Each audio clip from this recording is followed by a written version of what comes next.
Lorentz, a great physicist that everybody loved, entered a paper in 1904 where he was continually explaining the ether the same way that Maxwell, all of his theories came off of there being an ether, but he was still limited by Newtonian laws and the Coulomb force of opposites attracting. When it's the positive, it's the things that are alike that attract. But he believed that the ether was still and space was flat. And so space-time, or Einstein relativity, came as a result of them taking the ether away. And for 100 years, we've walked down this particle physics world that's all theoretical.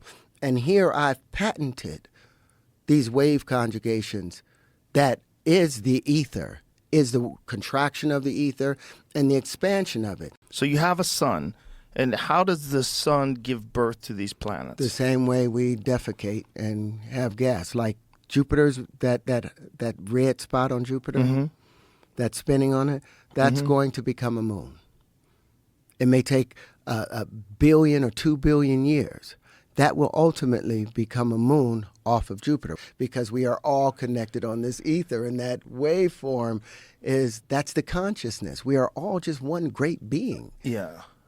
You know, that's what they forget. We're not separate. The universe is probably one cell inside of some super organism. Right. And we're just little who, little who's like Horton hears a who and trying to make sense of it. Yeah. And it's a beautiful thing that we're making sense of it. But everything is just one great being.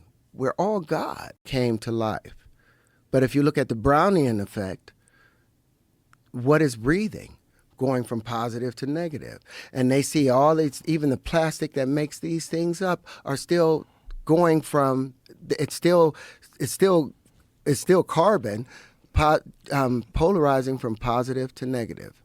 Breathing in, breathing out. It's just under a different state of matter, but there is no death.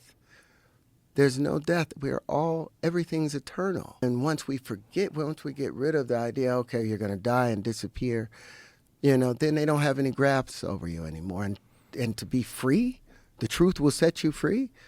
That's why I was like, okay, well, if this truth caused me this lifetime, then wonderful, I've accomplished what I needed to do. It was abandoned because I paid $260,000 for the worldwide patent, but then my agents my lawyers kept sending me these maintenance fees and annuities, and I'm like, these folks are just trying to shake me down. I'm not going to pay this.